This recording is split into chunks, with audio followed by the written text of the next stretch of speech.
us as we celebrate Black history and culture. Eyewitness News presents Honoring Black History, Mind, Body, and Soul. Hello, I'm Nick Toma. I'm Candace Kelly. Welcome to a special Eyewitness News presentation honoring Black History Month. And this year, the theme is Mind, Body, and Soul. In the next hour, we will celebrate the rich Black history in northeastern and central Pennsylvania.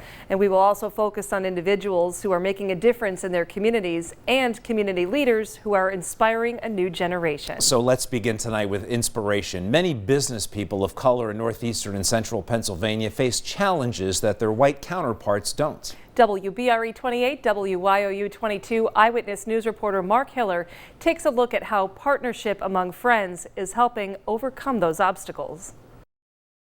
So this is one of our popular bags. It's our baller bag. The glittering basketball handbag is among the items featured at Janice's purse collection in Exeter. Look at our Steelers one. Isn't that nice? Real nice. Yeah. The woman showing these purses, who also owns Social Air Boutique and Events, wears a lot of hats, figuratively speaking. You're a lot of things. Yeah, I am. Business owner. I am. Entrepreneur, I'd say. Yes, absolutely. And for the Black Business Expo, you are The organizer and hostess. Janice Montez was the driving force behind the inaugural NEPA's Black-Owned Business Expo held in September 2021. Besides a range of clothing, candles, and jewelry, the expo featured unique items too. Different clothing that may interest you. There may be different items of household that may interest you, maybe art, pieces of art that you may enjoy. It was the first such expo in northeastern Pennsylvania, featuring businesses exclusively owned by people of color. We're in a predominantly white area here in NEPA, so I knew we were missing something for the people of color, the people of minority, and I wanted to do something not only to help my business grow, but to help their businesses grow. This outfit I actually wore at the Black Business Expo. Mary Eliza Bryant owns affordable fashions business Queens and Diamonds. After participating in that first expo, she and Montez decided to share business space in the same building. It was quite a step up for both women, who first grew their small businesses online and through pop-up events at shopping malls. The expo did for them what it did for several others. A lot of those businesses then gravitated and then turned into brick and mortars within our local areas. So that is very ideal. That shows the growth that it is given and the growth that it can give to future businesses. I do pickle bread. I do roasted tomato pickle. Brock's Fresh Bread owner Brock Vini bakes more than 150 varieties of bread. He not only participated in the first expo, but also helped organize it. This puts light on the resources that you have to run your business, and get people to know who you are, what products you have. Vini and Montez received the Greater Wyoming Valley Chamber of Commerce 2021 Diversity Champion Business of the Year Award for the groundbreaking expo they held. It opens the doors and it shows you, how far you could go when you see these other people doing these things that you didn't think you could do. Vini, Montez, and Bryant have teamed up to plan the next NEPA's annual Black-Owned Business Expo.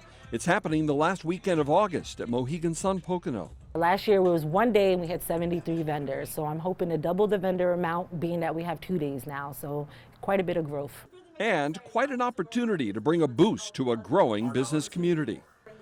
Mark Hiller, 2822 Eyewitness News. The Black-Owned Business Expo is happening August 27th and 28th, Mohegan Sun Pocono. Head to pahomepage.com to learn more about that and some of the businesses participating. Still ahead, a woman who faced incredible odds, a former slave who became one of Williamsport's first philanthropists. The story of Mary Slaughter and how her legacy lives on today. And later, 50 years ago, a powerhouse Little League team from Gary, Indiana took South Williamsport by storm. We'll hear from one of the team's players on how the experience changed his life. You're watching a special Eyewitness News presentation honoring Black history, mind, body, and soul. When preparing for this program, 2822 Eyewitness News reporter Jasmine Allen heard the name Mary Slaughter from a number of people in Williamsport. A prominent black woman from the late 1800s left her mark on Williamsport, who is still being remembered today. Jasmine spoke with a local historian about how her philanthropy is still serving residents in the city. Mary Slaughter was born in 1837 on a plantation in West Virginia. After getting married and having 3 children, Mary and her family moved to Williamsport in 1866 to finally experience freedom. They fit in right away. They both had jobs. Her husband, William, was a janitor and a blacksmith. The children went to school. They never would have gone to school in West Virginia where they were slaves. After Mr. Slaughter died in 1886 from tuberculosis at just 50 years old, Mary was in need of some extra money to survive. That's when she opened her home to boarders. Most of these were elderly women, and that soon evolved into a home for elderly women. During that time, there wasn't any housing for elderly Black women. So in 1899, Mary established a home for aged women of color. She mortgaged her house to get more money.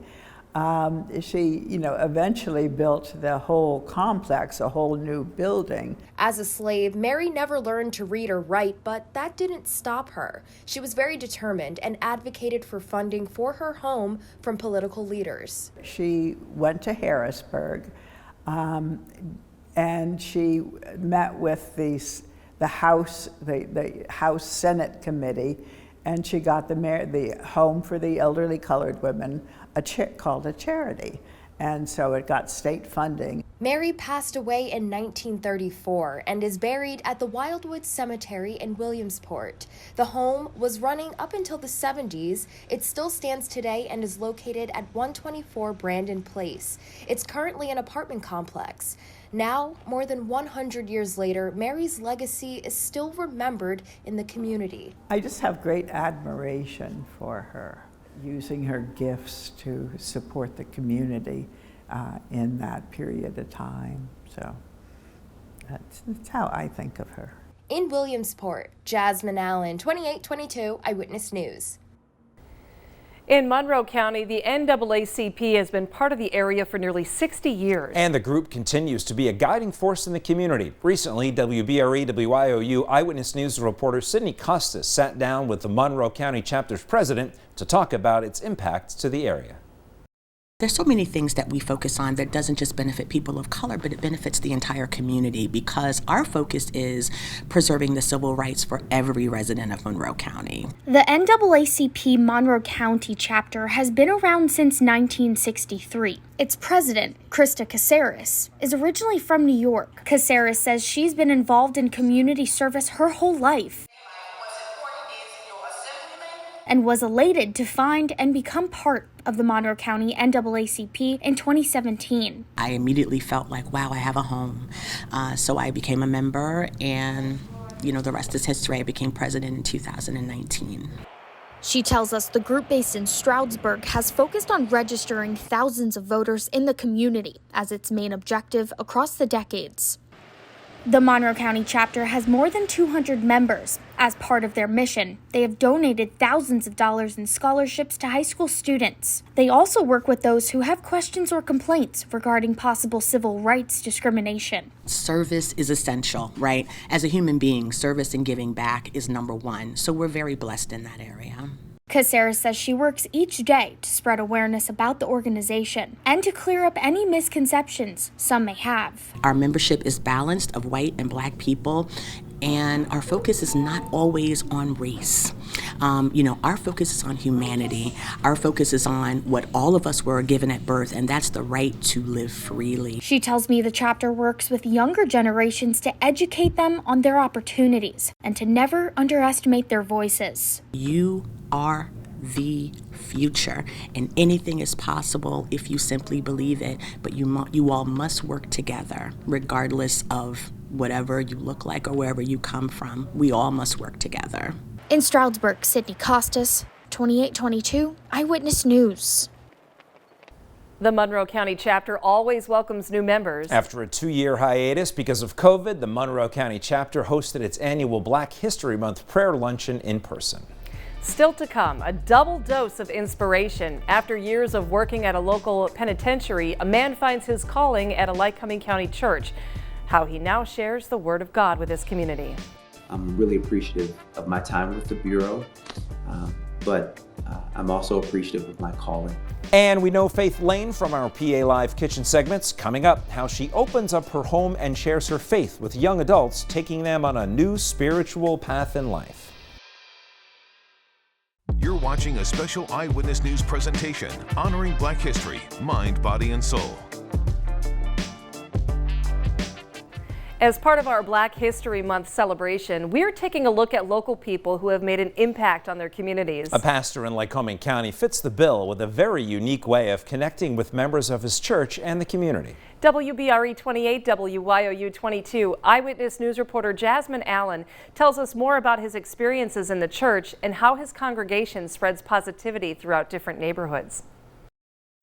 Marwin Reeves has been an important member of Williamsport's community for years.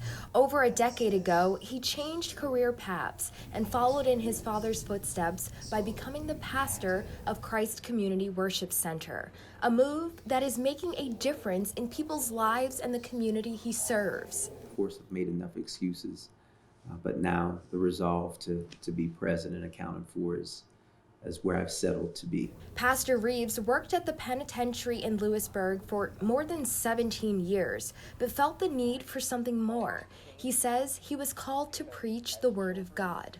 I'm really appreciative of my time with the Bureau, but I'm also appreciative of my calling. He has found a unique way to connect with the community. Twice a month during warmer weather, Pastor Reeves and the members of his church take a prayer walk throughout the city. Along the way, they pray and share words of encouragement to anyone passing by. Their outreach doesn't stop there. They also help keep their community clean by tidying up and picking up litter along the way. It's not just prayer walking. It involves our food pantry and individuals within a maybe 4-block radius, north, south, east, and west, that can engage a church in the city. There aren't many Black pastors in the surrounding area, which is why Pastor Reeves believes having positive representation is crucial. We have a call to sow into that in some way, civilly, spiritually, financially, in order to make a difference in the lives of those that we serve here. This year, the church members plan on continuing to connect with youth at several local schools and colleges. If we can do that, I believe that we can become instrumental in impacting the next generation. In Williamsport, Jasmine Allen, 2822 Eyewitness News. When we come back, life isn't about where you start, but about where it ends. A Lackawanna County man is making his mark in the community as the first African American to be elected to office in the Electric City. And we'll share Ty Holmes' story of grit and inspiration. And we remind you that you can learn much more about Black History Month on pahomepage.com.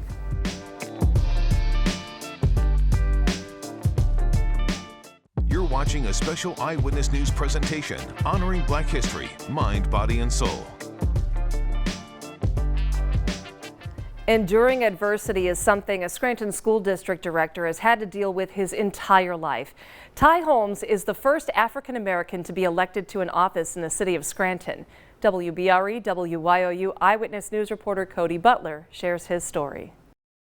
Ty Holmes is a retired veteran. The Sergeant First Class spent 25 years in the military, 10 with the Navy, and the last 15 with the Army. He recently sat down with me, opening up about his life. Who is Ty Holmes? I think the best way to describe Ty Holmes is someone who just wants to help people. It started at a very young age for Holmes. I was given an opportunity at the age of 6 to be adopted after being born to both parents drug dealers, drug addicts.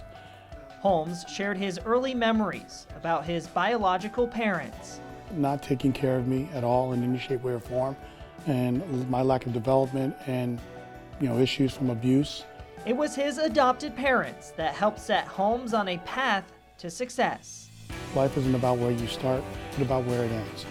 In retirement, Holmes sits on several boards in Scranton and Lackawanna County, trying to make a lasting impact on the community. In 2021, Holmes was the first African American to be elected to a public position in Scranton's history. With some of the experiences that I've had in these multiple countries that I've served in, And not only that, some of the communities across the United States, I was going to bring a different perspective. With his experience, Holmes wants to make a difference for 10,000 students in the district, especially those of color.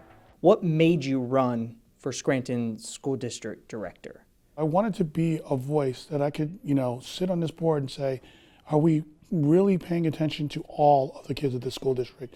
1 year ago, Holmes helped launch a NAACP branch in the county. He's now the president of the organization, focusing on civil rights among all race. We want to be an organization that inspires people to strive to reach their goals, but also inform people of projects, ideals, and current events that are going on that will positively and maybe sometimes things that they negatively need to know about.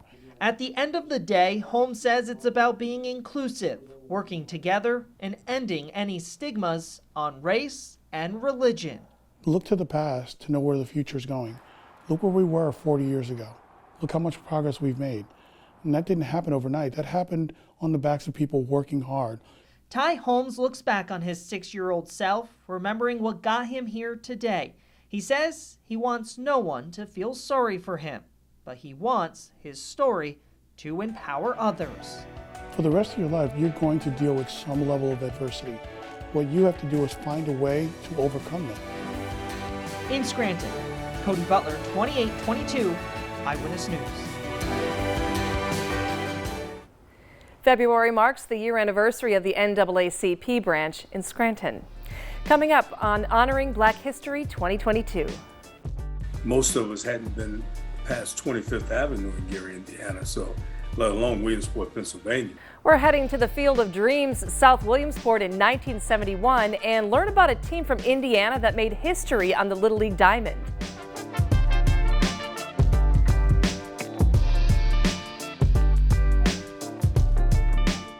You're watching a special Eyewitness News presentation honoring Black history, mind, body, and soul.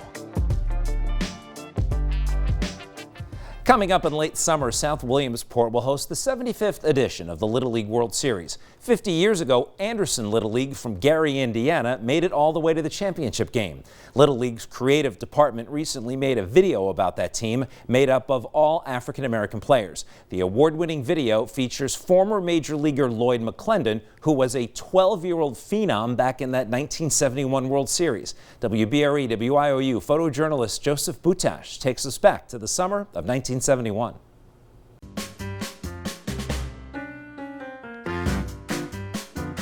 We were lucky enough to find out in October that we won the Ishii Award, and we're thrilled to be able to kind of celebrate that. The 1971 team was actually the first all African-American team to play in the Little League World Series. Little League was invented in 1939, held its first World Series in 1947. The Anderson Little League from Gary, Indiana made it to the championship in 1971. Even then, they were ball players. That's how they kind of looked at it. And I think it was years later for them where they really started to realize, oh, this was a big deal, particularly for people in their community. I recently spoke with Lloyd McClendon, former major leaguer and member of that 1971 all-black Little League All-Star team. Well, it was only 50 years ago, so I'm getting a little absent-minded now. So, but I mean, obviously, it was a great experience.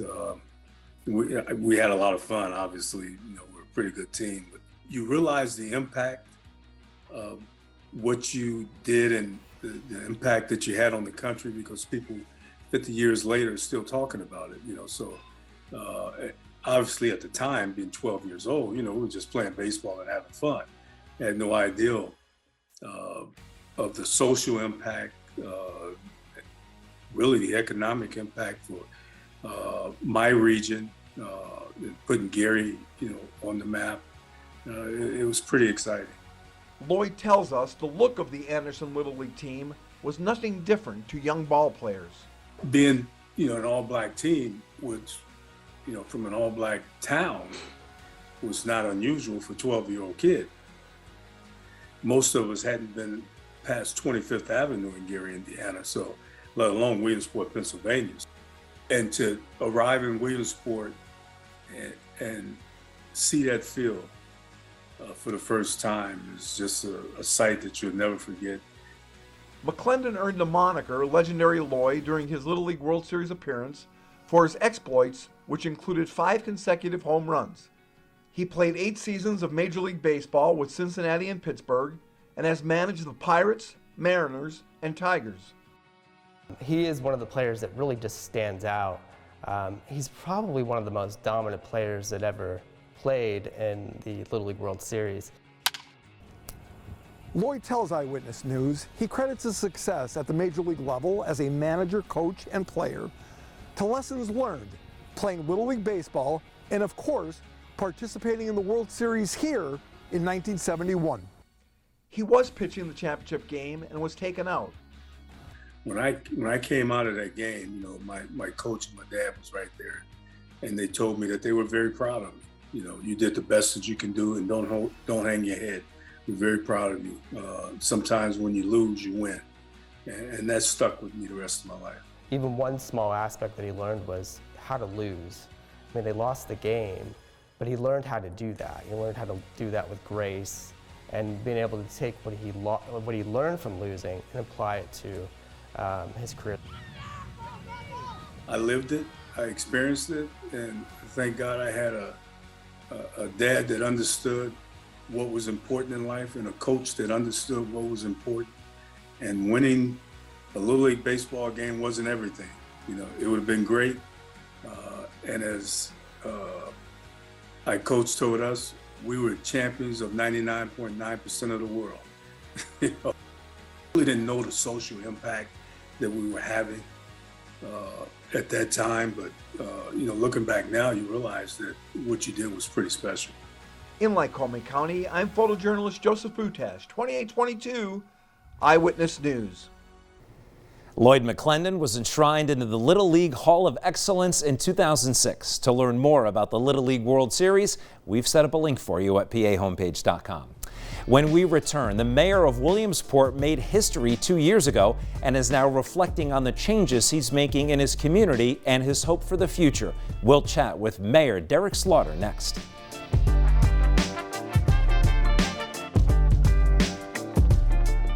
You're watching a special Eyewitness News presentation honoring Black history, mind, body, and soul.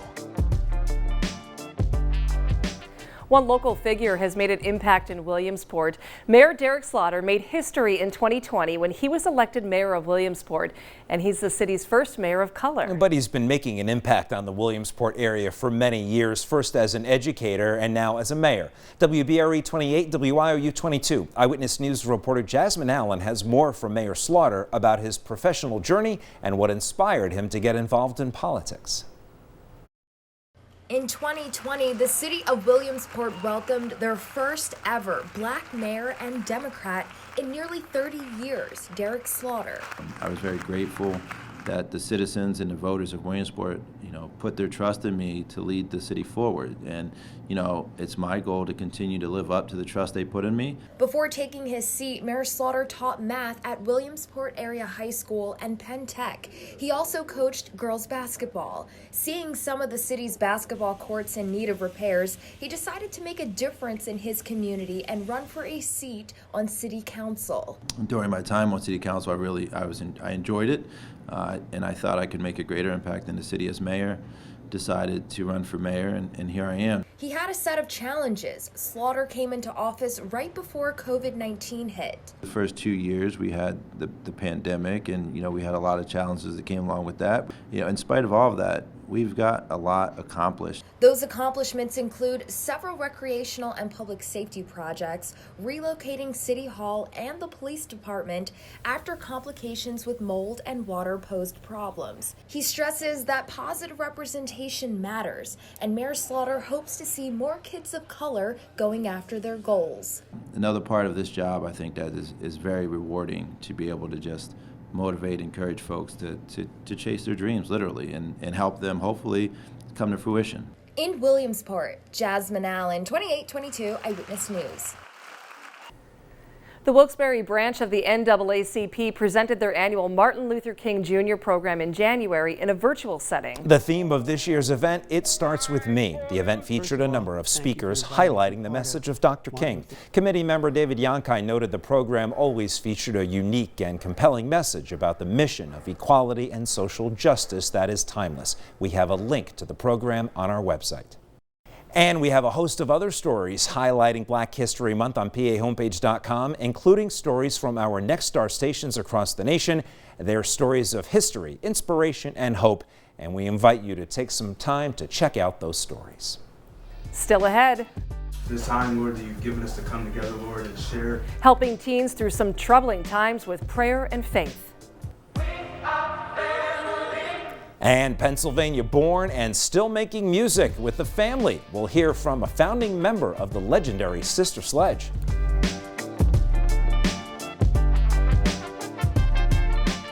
You're watching a special Eyewitness News presentation honoring Black history, mind, body, and soul. Many of our viewers know Faith Lane from her visits to bake something sweet in the PA Live kitchen, but Faith's journey in life did not start out so very sweet. In fact, she relied on her faith in God to lead her to a better life. And now she opens her home and heart to young adults for weekly Bible study. Eyewitness News reporter Chris Bohinski stopped by and learned more about Faith's faith. I'm just grateful that they choose to come here. They can choose to go anywhere else. Do you know what I mean? But they're here. And that's a good thing. Once a week after school, substitute teacher Faith Lane cooks a meal for her children and their friends. They aren't here to talk about football or TikTok or the latest viral craze. They are here to talk about God. Anybody in any stage of their faith to come. Anybody. The group, led by Braylon Evans, is a safe space for teens. Their invitation to discuss anything that is on their minds mirrors the love Jesus has for all. So if we take that same approach by being kind and gentle and loving toward others, as Jesus was toward us, then it won't push anybody away. It will just draw them in. It will attract them in. It happened in this house. And so I spoke to them about them being like a better person and trying harder. And being a product of their mother's love. They came downstairs and went to the Bible to start doing Bible study. From there it grew. There's a lot of people that are broken, a lot of people that are hurt, and a lot of young kids that are wandering. They don't know where to go. They go to drugs, money, sex, whatever they can get their hands on to make them feel something for a moment. To make that pain feel like it's not there. And God can take all of that away in a swoop. There's no prayer in schools. That's sad to me. Those kids need a strong foundation. You never know what people are going through. So if somebody thinks that they're alone, they're probably not. Most likely they're not alone. Because I've been through a lot of stuff and I feel like I can relate to people. So I like to share my story. I was one of those kids one day. That was me one day. And no one took time out for me. So I give where I didn't get. And I give snacks too, and gift cards. Although Faith stays out of the dining room during the 3-hour Bible studies, she is always praying. That's my prayer every morning. God, make me effective, because it's not about me, it's about them. To impact them, to change their hearts and minds, just to motivate them. I might be only a sub, but I can still make a change in them. And that's Faith's faith. Oh. In Wilkes-Barre, Chris Bohinski, 2822 Eyewitness News. Faith is very active in her church and the community, and you can see our story on Faith's life on PAHomepage.com. There you can also find her recipes that she features when she stops by our PA Live kitchen. Get ready to rock, roll, and remember with a member of Sister Sledge, memories, and making new music for a new generation. And we are in the kitchen with members of the Wilkes-Barre NAACP for some cooking and conversation a bit later.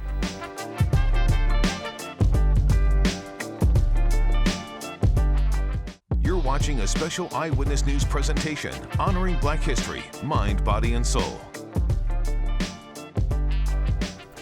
Four Pennsylvania daughters of a Broadway tap dancer made a name for themselves in the entertainment world, but not with their dance moves. They did it with their singing ability, first achieving international success in the 1970s as the vocal group Sister Sledge. One of the group's founding members, flanked by her two children, spoke with 2822 Eyewitness News reporter Mark Hiller about the group's history and its future.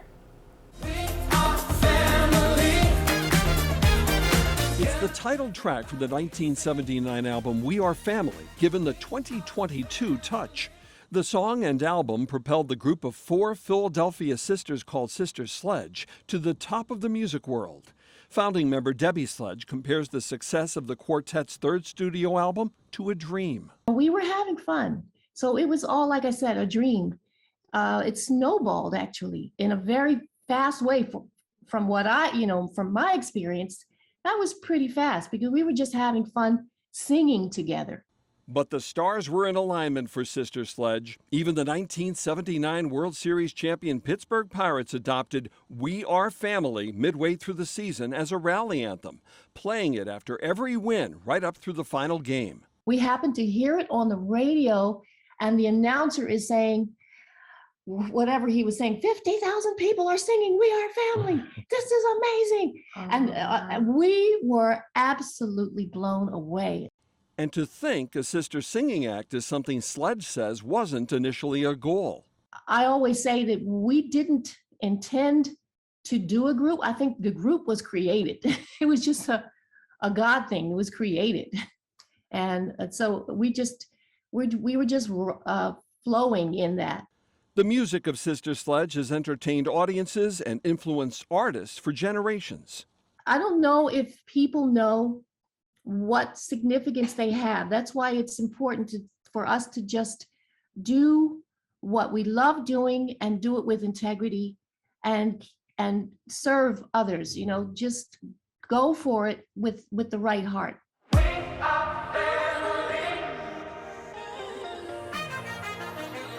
Sledge is relaunching the group under the name Sister Sledge, featuring Sledgendary. The five-member act includes two of her children, Camille and David Sledge, her nephew Thaddeus Sledge, and Tanya T.A. It's such another dream come true. I had to leave my kids so many times going on the road when they were little. And this is just prayers answered because they had a lot of prayer over them. But I didn't dream that this would happen. And this is so awesome. Sister Sledge, featuring Sledgendary, is poised to release their first recording. We're releasing a single this spring, yes. Gonna be everywhere. This spring, and it will be everywhere. It's gonna be called Free. Yes. She has the merch on right now. It's super fun. It's this up-tempo, danceable song that we're all singing on. Yeah. Following in the footsteps of their mother and aunts and other trailblazing artists can be daunting. Legacy that we have to uphold as Black artists, and for those that are coming up after us, and the younger ones under us are going to be watching to see who did it right and who did it wrong. Sister Sledge certainly got it right, cementing their place in music history. At what point, Debbie, does it click in that, you know what, my sisters and me, we're making history here? I don't know if it did. I don't even know that it did. I'm still in shock. Mark Hiller, 2822 Eyewitness News. Sister Sledge, featuring Sledgendary, is taking their act on the road. The group is launching a tour starting in May. You can head to pahomepage.com to learn more about that and to check out some of the music of Sister Sledge. As we honor Black History Month, we highlight Chris Handles Franklin, a Harlem Globetrotter from Harrisburg, Pennsylvania. Valerie Pritchett from our Harrisburg affiliate WHTM shows us how he uses his home court advantage to assist and uplift those around him. What I'm doing is what I always wanted to do since I was 6 years old. A globe-trotting goal accomplished for Chris Handles Franklin, whose career started to take off here at Susquehanna Township High School. Long time ago. Great times, though. I loved it here. He put in the work, hooping his way through high school and college, where he earned a master's degree in social work. Through it all, Franklin held on to his dream of becoming a Harlem Globetrotter. I went after my dream, so I sent them a tape of me doing tricks and things. His first shot came up short. And they were interested, but it didn't quite work. But he refused to give up, taking a different shot. My big break came with Nike. This time, a slam dunk. So I actually was a replacement for the world's best dribbler contest. And then the Globetrotters came looking for me. So I spent all my life trying to look for the Globetrotters, and they came looking for me. For the last 15 years, Franklin has hit hardwoods across the world, dazzling fans with fast hands and fingertip spins. I was known as one of the best dribblers in the world. Throughout his travels, he kept his hometown and his community close to his heart. You know, my father was a police officer. My mother worked in a hospital. They helped people all my life, and I think that gene was passed on to me and my brother. He started the Chris Handles Franklin Foundation as a way to give back to his community. Not only events with youth, we're able to rehab playgrounds, which we've done 4 parks. We have our turkey giveaway that we do every single year, giving away turkeys to needy families. Provide gifts for the women's shelter. We help feed and clothe the homeless. So a lot of things our foundation does. When the coronavirus crisis hit communities of color hard, Franklin and his foundation decided to pivot and host a vaccine clinic. When it came to vaccinations, I saw a need for it, especially in our communities. And just seeing the disparities with people of color. I have a master's degree in social work, so during the pandemic I was doing therapy. And I saw what the pandemic has done, not only to families, but especially to kids. So many people have been hurt through this pandemic. Still, he has hope. We all are born with our own greatness, and it's important for us to strive every day to reach that greatness. And his faith to keep him grounded. I think it's important to keep God in your life, and if God's with you, no one could be against you. This sad note, Chris lost his father in March, and his mother passed away just hours after his interview with Valerie. Still, Franklin held a food giveaway event a few days after losing his mother, lifting up and serving others during his grief. Up next, we're going to catch up with members of the Wilkes-Barre NAACP. It's good for the soul. That's why it's called soul food. Who dropped by our PA Live kitchen to cook and chat about Black History Month. And we remind you that you can learn much more about Black History Month on PAHomepage.com.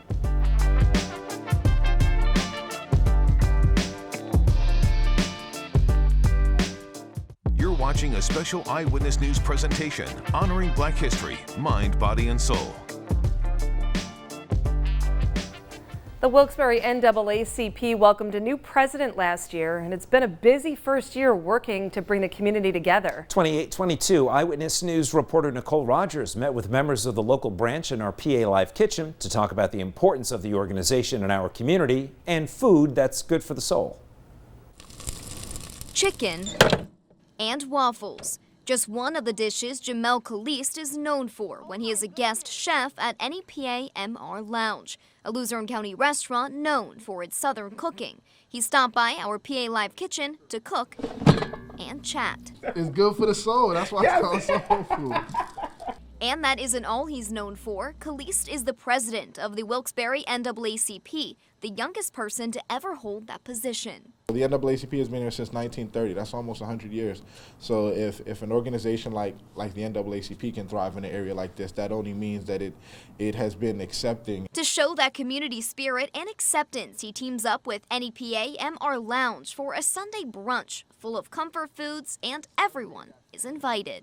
Seeing the different cultures and how we came together on Sundays and sat around the table and made a meal, and how everybody had a part to play in preparation of the meal. So, I mean, for me, it was pretty good. It's a comfort, especially for African Americans. It's a comfort. And to be able to have the cuisine that they're used to and it's cooked in a commercial environment, absolutely. Melissa Rivers is the third vice president of the Wilkes-Barre NAACP. She's also the proud owner of NEPA MR Lounge. She says homegrown cooking is a top priority. I really incorporated that, like with my restaurant, to make sure that you feel and understand like what, soul food is. Her family recipes come straight from the heart of Alabama and generations of struggles and perseverance. For my grandmother, forget it. I mean, she struggled for just her piece of land, kind of thing.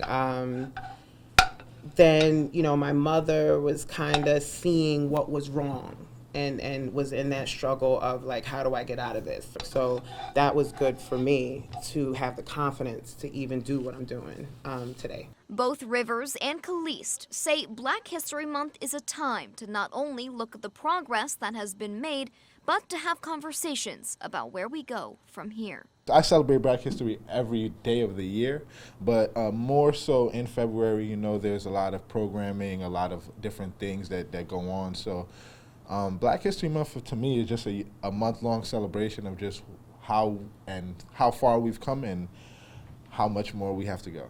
Nicole Rogers, 2822 Eyewitness News. And we've set up a link to the Wilkes-Barre NAACP on our website, so you can keep up with the group's events throughout the year.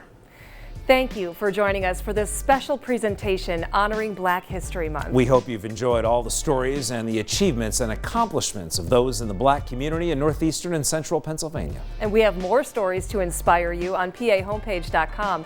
And for everyone here at Eyewitness News, I'm Candace Kelly. And I'm Nick Toma. Thank you for watching.